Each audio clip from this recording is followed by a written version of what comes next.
The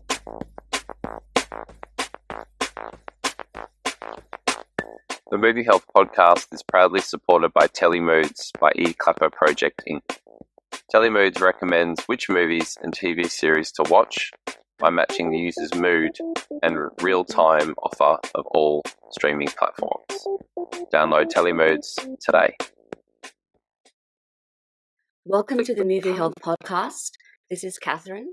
Today, I welcome back my friend and fellow social worker, Yasmin Lippis. Yasmin currently works in rehabilitation case management and also hosts the Social Work Spotlight podcast, which features interviews with social workers around Australia, showcasing diverse areas of practice, social work stories, successes, and challenges.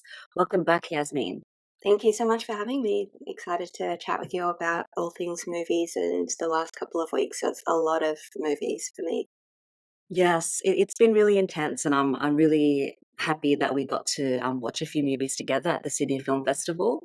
I know that there's quite a few we can talk about. Maybe we can start off with the ones that we saw together. So there was Midnight Oil, The Hardest Line. So we saw that in the State Theatre. It was a great experience. We sat right at the front. Thank you very much, Yasmin, for the opportunity. Yeah. And there was also Q&A. Nashin Woodley, the film festival director, was there, and so were the actual director of the film, Paul Clark, and the producer Carolina Sorensen. So that was a great experience. I know that so this documentary is about the rock band Midnight Oil, which formed in 1972. It also had a bit about Peter Garrett's political life, but it was essentially, about the band and its impact on Australia and the world. What did you think of the film, Yasmin? As you said, it looked at the, 45, 50-year career, and that career very much helped shape the Australian landscape of music, and it was definitely part of my soundtrack growing up. And I remember saying to you at the time, I was so glad that a documentary seemed to be focusing less on the people. There was definitely a wonderful showcase of each member of the band and the people around them and the political landscape, but it was more about the impact and the legacy that the band had. Looking at a real fierce determination, especially with Peter Garrett and the other members, and what they wanted to communicate within Australia at each time that they were writing their music, and just kind of that unwavering virtue of, we have a story to tell and we're going to find the right platform and we're going to tell the story. And, I think you and I have known each other for a while now, and we both tend to have a social worker cap on most of the time, no matter where we are. And I think that film obviously reminded us of that passion. And I just love how it shows the band, and especially Peter Garrett's advocacy, his inclination towards social justice and activism. And I really like how the director, Paul Clark, was talking about the actual title of the film and why they called it The Hardest Line. And there's that line where it's, sometimes you actually have to take the hardest line. So I know that, they had a great passion for Indigenous Australian rights and visibility. They were so bold. They were really trailblazing when it came to these messages and outspoken about it. And I know, he also mentioned how there was a line between rage and hope that the band always kind of told their stories through. I think I definitely need to listen to more of their music. But I love how they actually featured a lot of their music in the actual documentary, and it was pretty fast paced. It was very entertaining, and it was, you could feel the energy from the audience as well. It was pretty electric. I'm also a sucker for a good drum solo, which is definitely in that song. Yes. If I'm thinking so a in the air tonight kind of thing, gives me those sort of vibes. I love that song. That's incredible. Was there anything else you wanted to mention about this particular film? I loved that it followed almost like chapters. So chronologically, we were looking at the various records that were brought out and the context in Australia and the world at those times. So it showed footage of the oil leaks, and it showed photos of or videos of.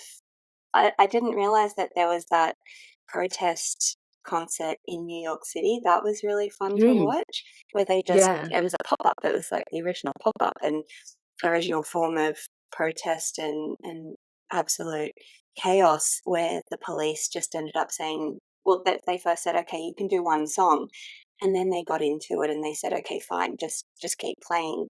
And it ended up being a 45-minute set, and people came out from their offices in lunchtime, and that was so much fun. And one of the people was saying in there, do you just kind of come out of the woodwork whenever there's something really political to say? It's like, well, Mm. no, they're doing a lot of work in the background. It goes into a little bit of detail around Peter Garrett's political work on the disarmament party, and I loved the footage of them because I was definitely around a lot during the Sydney Olympics, and those Mm. suits with the sorry labeled all over them, and the fact that they were able to keep that a secret and no one actually knew what they were going to wear at the time. It makes me proud to be Australian, and makes me really grateful that there are people out there that are pushing for things that are really important. Yeah, yeah. The impact on the music industry in Australia and in the world as well have been very powerful. Um, let's talk about the other film that we saw, which I'm still contemplating about. So we saw Vietnam. So the director was Trong Min Quy, and he blends elements of documentary and fiction, the personal and political, within the context of Vietnam. This film was actually banned in Vietnam. It first showed in Cannes, and the director was also there, and so were his producers. So it was a Vietnamese-Filipino team. It was a very somber film. I found it to be very meditative and complex. It was also really deeply intimate. It had two main characters named Viet and Nam, and it follows their journey. They're actually miners, and they were looking for the burial place of one of their fathers, with the mother and a man who was the friend of the mother's husband. So there were a lot of poignant things around grief and loss. And I think, this is one of those films that kind of, I guess, lingers with you and makes you really think and feel a lot. What was your experience of it? Confusion, definitely. Yeah. But I remember reflecting with you at the time. I look, I don't know a huge amount about the language, but I know Nam is water, and there Mm. was a huge amount of water as a symbol, as a theme. There was a lot of rain, there was a lot of flooding, there was just that kind of consistency throughout the film that almost had a relaxing effect. It almost kind of was Mm. meditative. And even though there was quite a lot of turmoil happening around these characters, it almost made things feel very calm. But it Mm. was ultimately, I think, a story of love, a story of hope.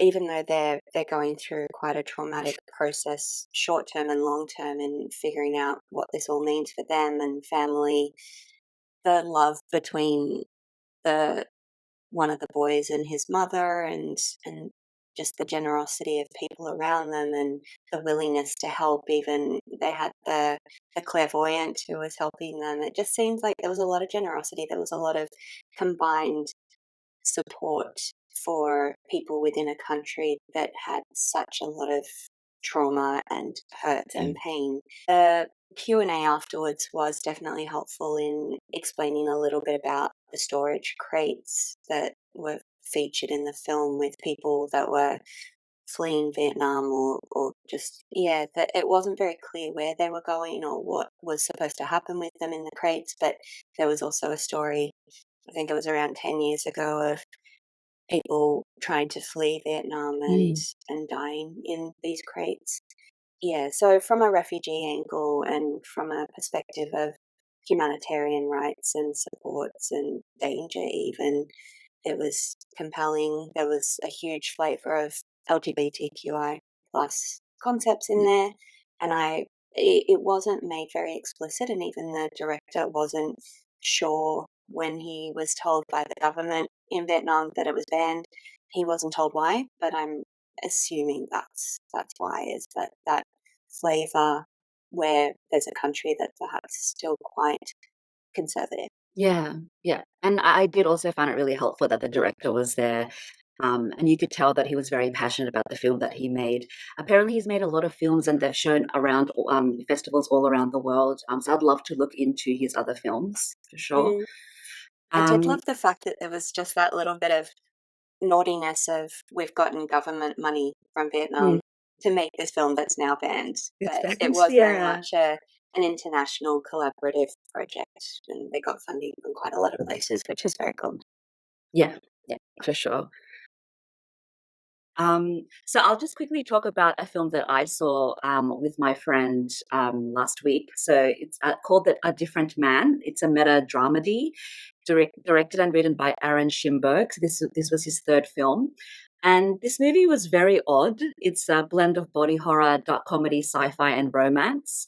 The description is, after undergoing a facial reconstructive surgery, a man becomes fixated on an actor in a stage production based on his former life.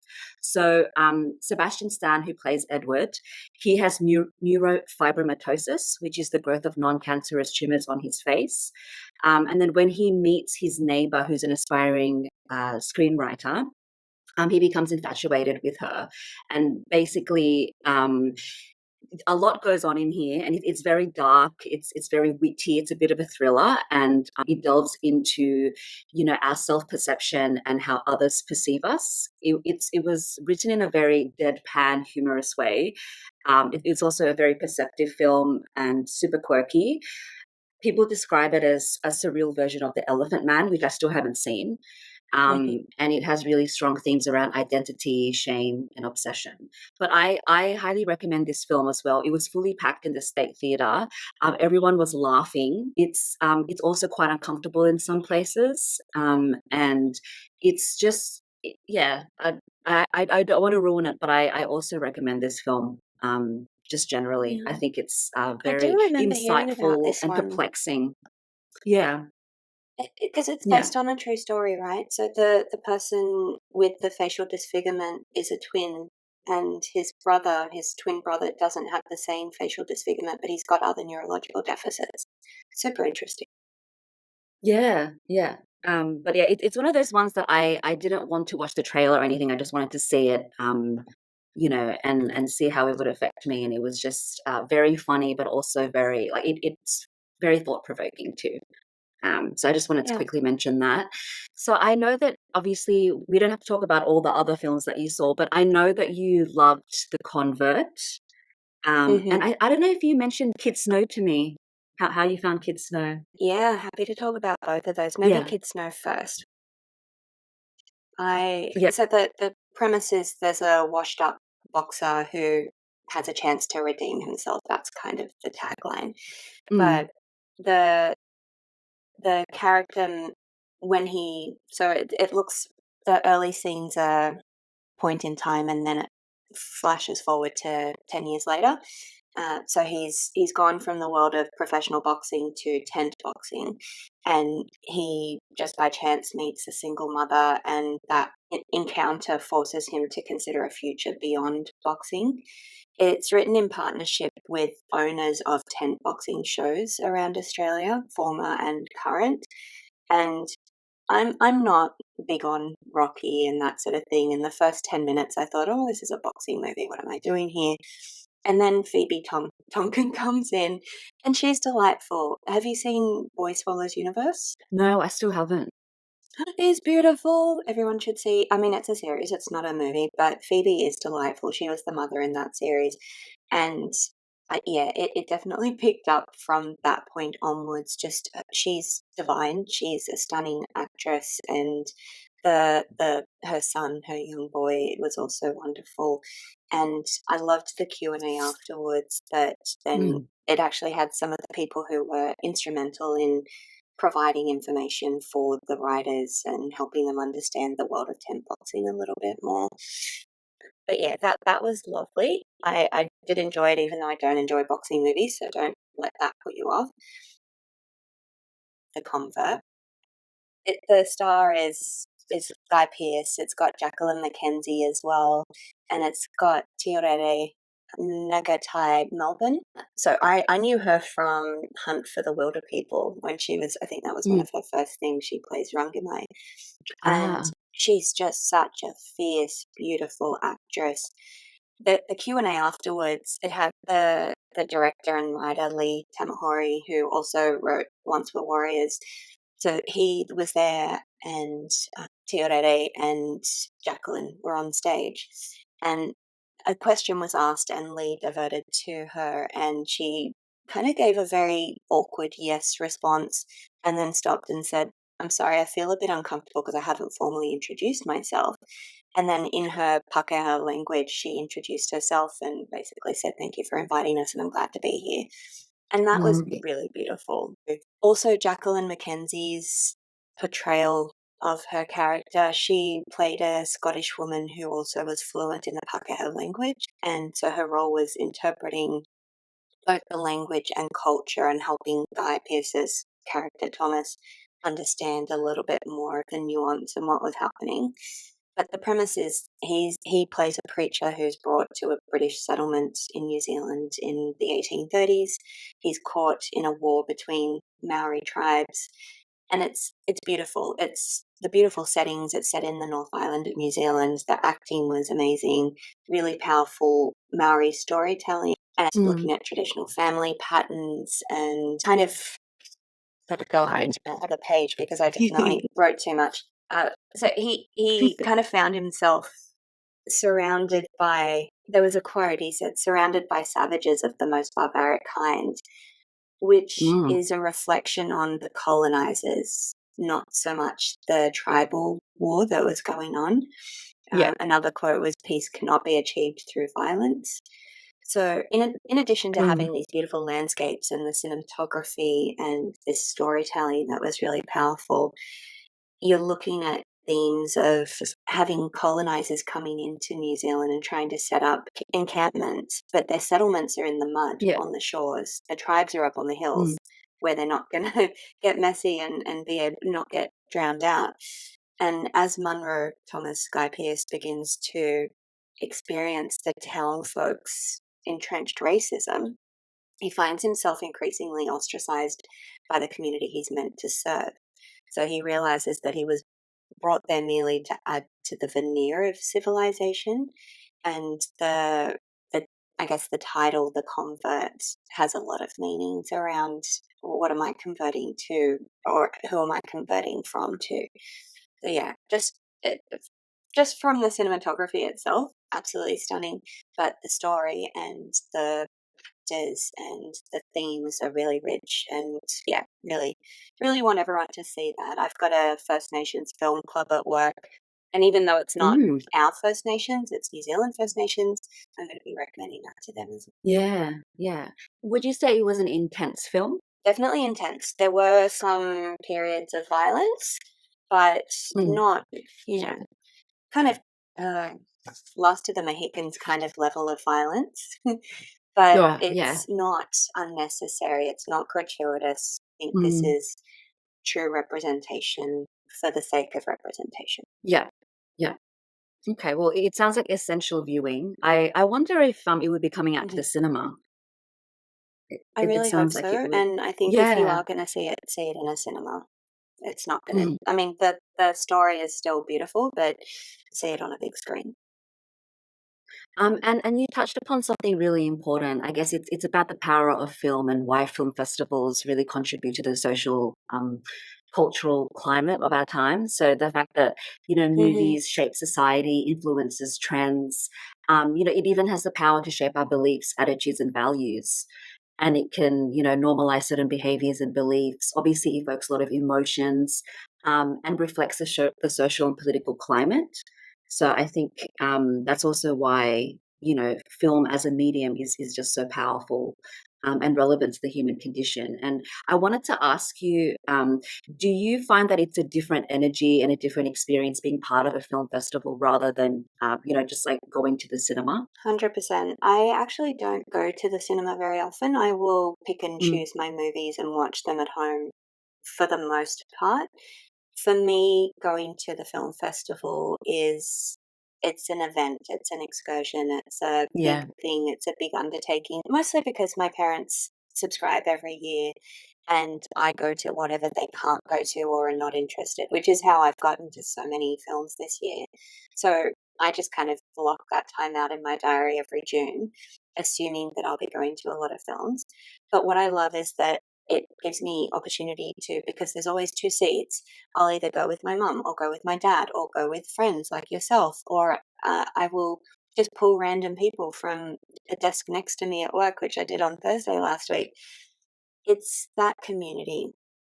So there's the sense of community, but there's that shared empathy that's embedded in those stories that connects us really deeply, and the shared experience of going to a film together and being able to discuss it afterwards is wonderful. The other lovely thing is, I can't remember if she was there when you came with me, but there's a lovely lady who sits in the seat next to where my parents have their booking, their regular seats. And we've seen her every year, and we almost kind of check on each other. So there's this lovely Yeah. little community of, is she okay? How's she doing? Is she here? Is she there? She gets the day pass as well as the night pass. So sometimes if she's not there in the evening, it's just because she's completely buggered. But she doesn't live in Sydney. She rents a hotel room nearby so that she can just come and be there all the time. There's that little checking in on people as well, which you don't kind of consider unless you think, okay, well, I see these people every year in this context. And we chat. We chat in between the sessions and just get to know each other and get to chat more about the film and which ones she saw and which ones we saw and which ones we like. So, yeah, you don't get that if you just go out to a cinema, right? It's true. It's a very collective experience, and I'm so glad that you asked me and that I was able to see these Mm. films with you. And I feel like we need to do this again next year. So maybe we can like Yes, carefully please. select the films that we want to see, even though I'm open to watching any. But I remember looking at the program and just being so overwhelmed by the sheer number of movies, like the variety Yeah. of international film. It's just it's mind blowing. The other thing that's great about the film festival is that so many of them have Q&As afterwards, or at least an introduction with one of the stars or the directors beforehand. So those Q&As could be with the actors, writers, directors, producers, and adds context, I think was really important in Vietnam.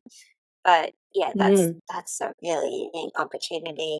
And things like, I mean, I don't go to a lot of premieres for things, but when I saw The Bike Riders, that was kind of fun from just looking at all the girls in the audience who came for Austin Butler or Jodie Comer, and Yeah. also, I didn't know, I had never seen Jodie Comer in anything before, and then was completely infatuated, even though I didn't like the movie too much. I just think that I love the fact that that story was told from her perspective, and then I've gone off on a deep dive watching Killing Eve, and I've been binge watching that. So yeah, where was I? Basically, I love the Q&As. I love the opportunity to see people, because Austin Butler introduced, that's where I was going with this. Austin Butler introduced that film. So that was a big deal on the red carpet. It started quite late because he probably had a lot of trouble getting into the first place. Yeah. I remember when you were telling me about it, I was like, oh yeah, of course. People were going crazy over Austin Butler. So you didn't Yeah. really enjoy the film. Did you found it too violent? My ankle hurts just thinking about it. There were some wonderful actors in there. But, you got Norman Reedus as well, Damon Harriman, and so it follows the story of bike a biking group, a biking club that turns into a biking gang in the US, and it's based on a book, a photography book, which is based on interviews with Kathy, who is the wife of one of the leads, the wife of Austin Butler. So from a feminist empowerment perspective, that's wonderful. Right. But I'm not a big, even though when I worked at the hospital, I ran a motorcycle recovery group for people who had been injured on their bikes. Regardless of that, I'm not a big bikey person. I'm not into the culture. I'm not big on violence for the sake of it. And in some points, it was quite uncomfortable. Yeah. But it introduced me to Jodie Comer, so I'll take it. That was the highlight of the film. Yeah, I think she's a great I actress. know it shouldn't I've be. seen her in one other film. I'm trying to remember what I saw her in. I think she's in The Duel, with Ben Affleck and Maybe. Matt Damon, directed by Ridley Scott. I think that was her. Yeah. Anyway, Okay. Yeah, that was a cool. controversial film, but yeah. And I guess Yeah. with film festivals as well, I think they tend to highlight films that challenge convention, films that like to push boundaries and confront social issues. So I think that's a really, powerful like platform for that. And also, what did I have here? Just talking about the Sydney Film Festival itself. I remember when the festival director Nashan actually came to one of my film studies lectures, like over 10 years ago. Oh, wow. And for me, he was a celebrity. Like I was fangirling over him, and the fact that he's still the festival director and he was standing right in front of us presenting the two films we Yeah, saw together. That was amazing. But yeah, the film festival venues like State Theatre, just such an incredible place. Obviously, Event Cinemas, Hayden Orpheum, Palace Cinemas, Dendy's, the Ritz. I wasn't aware that there's a theatre in the Art Gallery of New South Wales. Did you know that existed? There's an actual no, but that makes so much theatre sense. there It's as such a well. huge space. Yeah, yeah. But I want to check that out next time. And then apparently they had stuff on at the State Library of New South Wales as well, the City Recital Hall, and there was a giant outdoor screen for free screenings of short films in Martin Place, which That's cool. I missed out on. Yeah, But that's yeah, really the cool. festival, it is. And the festival also had free talks and trivia nights. It showed it restored classics such as Ten Canoes, Rabbit Proof Fence, and Peeping Tom, which would have Mm, been a great mhm. experience. And in terms of all the categories within the festival, obviously, there were documentaries, there were the feature films, the special presentations, there were specific awards. So there was the First Nations Award for Indigenous storytellers, Dendy Awards for Australian short films, and Screenability, so for filmmakers with disabilities. There was Women in Film and Freak Me Out, which is the horror genre. There's also the Travelling Film Festival, or the TFF, which Mhm. takes films to over 70 regional cinemas. And this has been happening for over 50 years. So that's pretty outstanding. But yeah, the Yeah. film festival just spans across, so many countries, so many venues. It's definitely an event that we don't want to miss out on in June. So I'm glad that we could experience that together. Was there anything else about film festivals that you wanted to mention? No, I think it is important to highlight though those initiatives that the Sydney Film Festival produces. There's that fellowship also for First Nations creatives and young writers, and there's a lot of promoting women in film. So I think in addition to the travelling festival that goes to the regional locations just to increase accessibility, they're also Mm, providing a bunch of great initiatives to get films out to other people, and it has a lot of government support. So there's support through Screen New South Wales, Screen Australia, City of Sydney Council. So it's mm, lovely to see a lot of people getting together to promote the arts in general. yeah. And there are actually a bunch of patrons of the film Mm, festival that are quite notable. So you've got like your Kate Blanchetts of the world, Brian Brown, of Jane course. Campion, Nicole Kidman, Baz Luhrmann, Mm, Sam Neill, Philip Noyce as well, I think, Hugo Weaving. mm, So all of that NIDA crowd and yeah. anyone who's anyone really in the world of Australian cinema come together to support this venture. So yeah, really lovely to see that collaborative effort. Yeah, and talking about NIDA, it's actually the open day tomorrow, which I wanted to go to, but I have Oh, cool. appointments. So yeah, Oh, I was really keen to check it out because I went to the yeah, University of New South Wales, which is right next to it. I remember just like staring up at yeah, NIDA and just thinking, yeah, and I went to a few plays there as well. It's a really good yeah. experience. Even just the But lobby of NIDA, I love going to see a show and just getting there early and having a look at, because they've always got little bits of memorabilia or student artwork or costumes, things in the lobby. So yeah, if anyone, even mm. if you're not going to see a show, just kind of pop into the lobby and pretend you're supposed to be there and check some things out.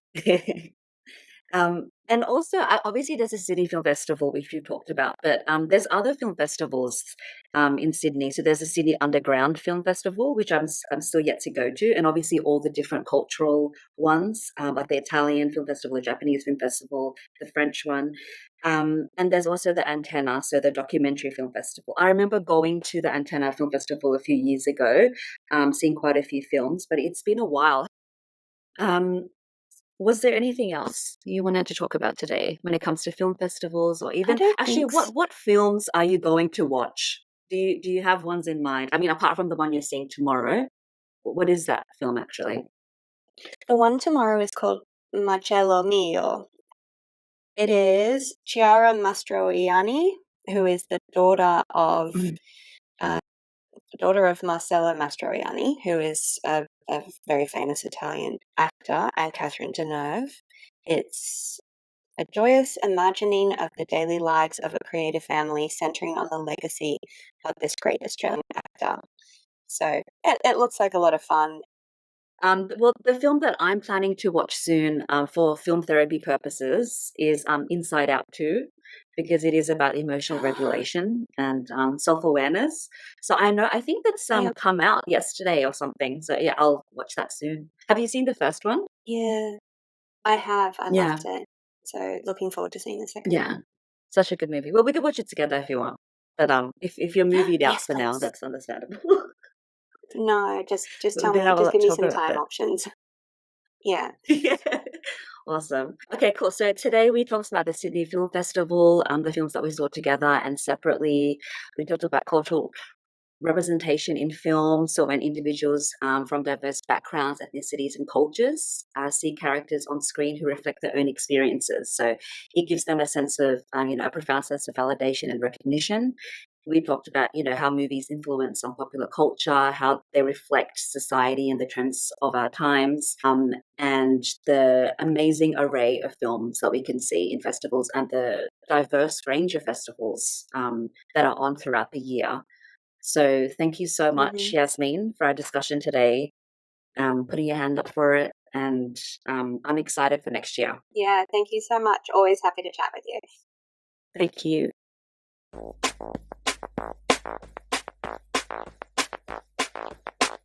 The Movie Health Podcast is proudly supported by Telly Moods by Clapper Project Inc. Telly Moods recommends which movies and TV series to watch by matching the user's mood and real-time offer of all streaming platforms. Download Telly Moods today.